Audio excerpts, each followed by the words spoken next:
Hey guys, so we're talking about self-help strategy number 6 for depression that Dr. Greenberg is talking about, which is, I guess, related to his previous self-help strategy, which was acceptance, and that's related to his previous self-help strategy, which is mindful breathing and eating and drinking.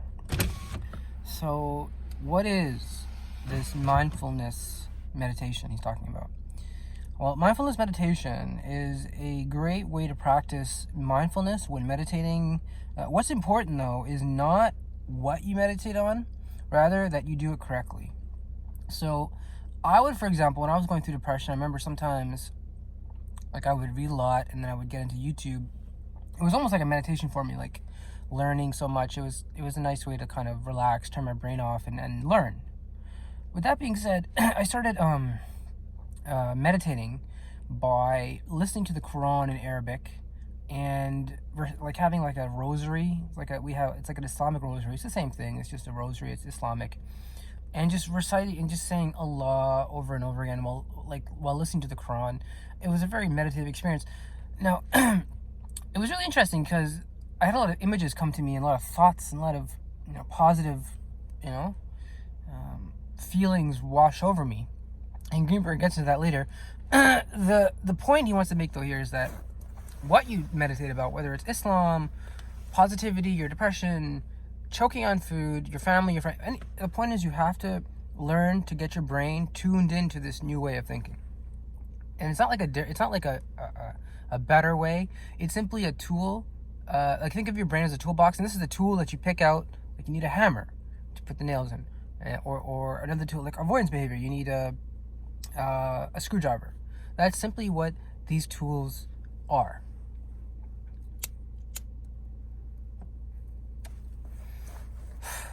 Excuse me. Okay.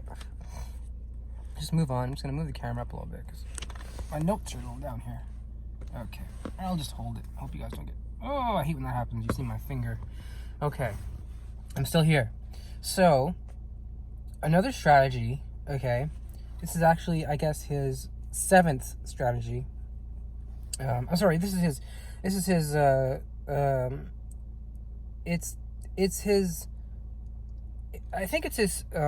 strategy. It's still his 6th strategy, which is called mindfulness.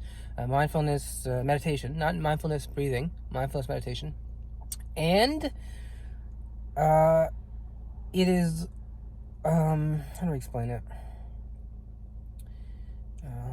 That's all he basically said about it. Just meditate, he'll talk more about, there's resources I'll get into in a second. I just want to go through the notes as I have them here. One more thing. Sorry, I didn't dump my cigarette out here. He's saying is, I guess this is another self-help strategy. I lost count at this point. I think this is number 6 still, or number 7 or 7A, I'm not sure. Is known as progressive muscle relaxation.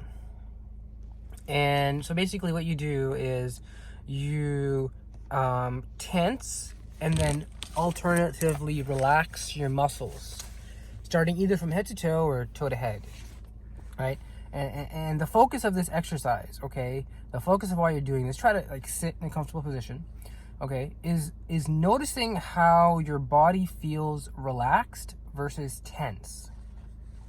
Some people notice being relaxed as feeling warm or heavy. My therapist, when I can afford to see him, recommended sitting comfortably and imagining small dumbbells over my eyes, making them heavier and heavier. And then he would talk to me about a calm place, like a beach or a mountain or some childhood memory, and help me associate that with relaxation. I recommend, for resources, there's guided meditation tapes to help one find their happy place. For example, where they feel truly relaxed. This is what happy place is, where they feel truly relaxed. Dr. Jeffrey Thompson, who is kind of into this whole theta wave brain entrainment stuff. You can Google it if you want. They're okay. He has CDs about guided meditation. They're okay, but they should not be overused because they have the potential of addiction. I'm serious. These CDs, once you listen to them, you'll start thinking in a very great way. Your mental processes will be definitely increase. You'll feel smarter, and you'll solve problems in a better way. No problem, through these CDs of Jeffrey Thompson. The problem is, once you stop listening to it for about 30 minutes, once you turn it off, you'll stop feeling that feeling within 30 minutes. It'll wear off. And so you'll constantly have to come back to it to get that same level of, I guess, brain entrainment.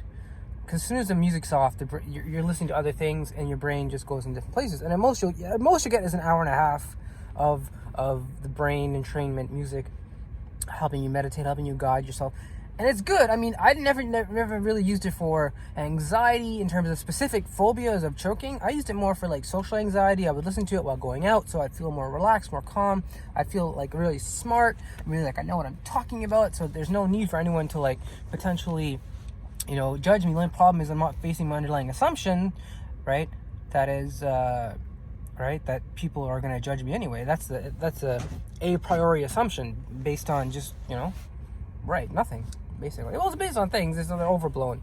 So, that being said, the goal of this progressive muscle relaxation, where you tense up your muscles and then you relax them and then feel the difference, is to rapidly create a sense of relaxation in your daily life, according to Dr. Mayberry. That was his quote. His official website also has 60 guided meditation strategies for one to avail themselves of free of charge. These are stuff he pulled off the internet from like universities and stuff. So some of these exercises are only 5 to 10 minutes long. So, it's not hard, people. And some of them are longer, I'm assuming. The website is called capital A, anxiety, and then there's a capital A, and a capital D, depression, and a capital C, center.com. So I'll say it again for you guys. Anxiety and depression center.com.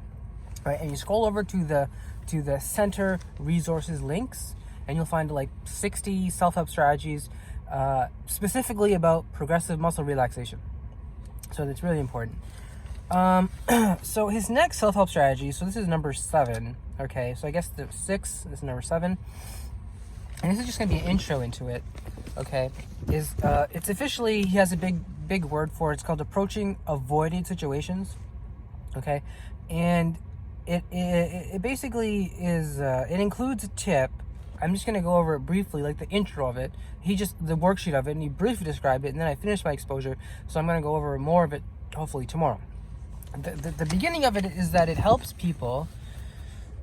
Alhamdulillah. Okay, do you know how to do an graduated exposure list? Like in the beginning I said, for example, with choking phobia, you want to start with like softer foods, like hard-boiled eggs or chips, right?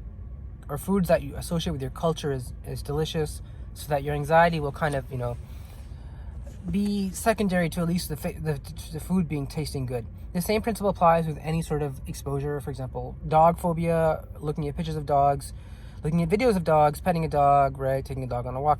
So what he's basically saying with this sort of approaching avoided situations is it's a big way of saying making a list of exposures that's, hierarchical and graduated. And he says the best way to do this is through a 2-step procedure. Step number 1 is to write down about 15 fears that you have, right? Like for me, it'd be choking on food, being home alone, right? These different things.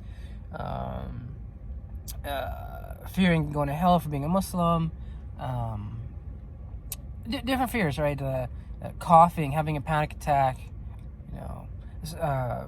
whatever exposure you want to get into. As I said, eating a steak, eating pierogies, eating alone, eating without water, these different type of exposures. So you write down about 15 of them, or as many as you can. He said 15, so give it some thought. And then write down the number 100, right? And write down the scariest one of those next to it, whatever it is. I mean, eating a pierogi at home alone, right? I guess while watching a scary movie or something. No, for me, like the scariest one would be something like, eating like food, non-halal food. That's a good one. Meat, chicken, right, without water. That would be a good one. Or pierogies, right, because of the psychological association they have. So you write number one, like 100, that one. I'm gonna go with just simply pierogies, okay? Then you write 0, right? On the bottom of the list. So you have the top of the list, you write 100. On the bottom, you write 0. And next to 0, you write the thing that's the least scary, right? The least anxiety-provoking. So I guess eating a slice of cheese or some chips or a chocolate bar or a chocolate chip muffin, right? As a 0. Then what you do is you look through the rest of them, the 10 or whatever, 12, 15 you have, and you try to find which one. You try. This is the kind of the hardest part. You try to find out which one is it. Which one is which one is 50? Which could you say is 50? I have about 50. I don't know. For me, perhaps new food that I've never tried before, and it's perhaps burnt, or it's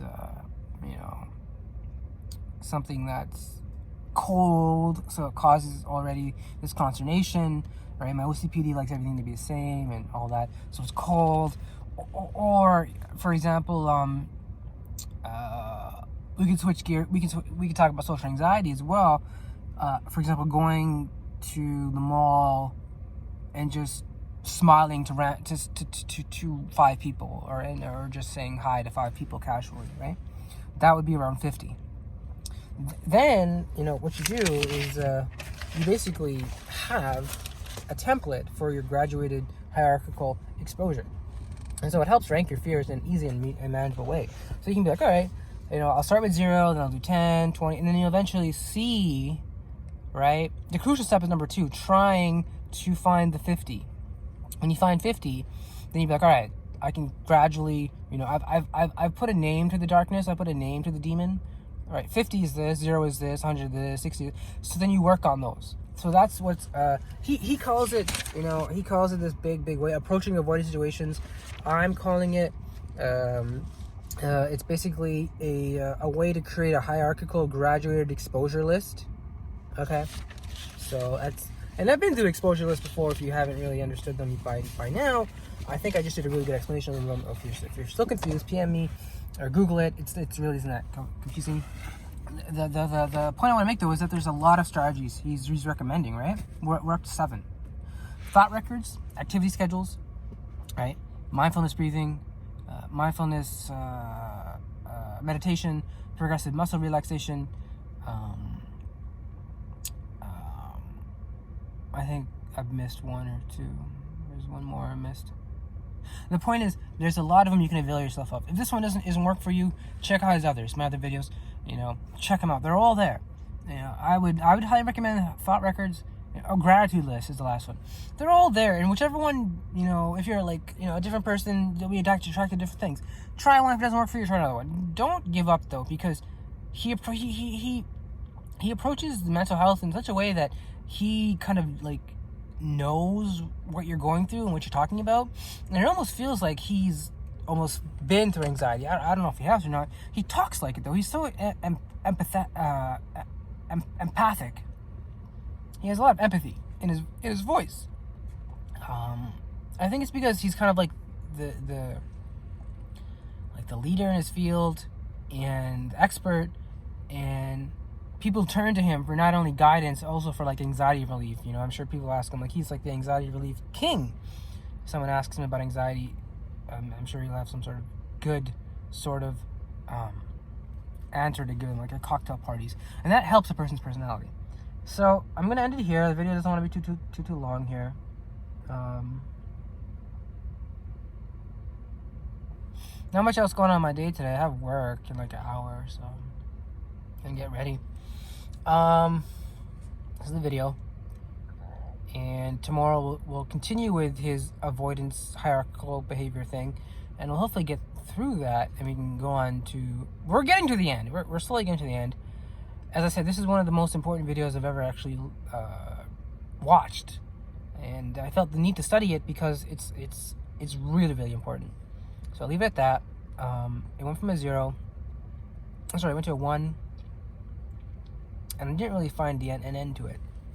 I didn't actually rate my anxiety at the end. I'm not going to do it now because the food, like, it's gone. So I'm just going to, just leave it at that. I mean, I'm not going to make up a number.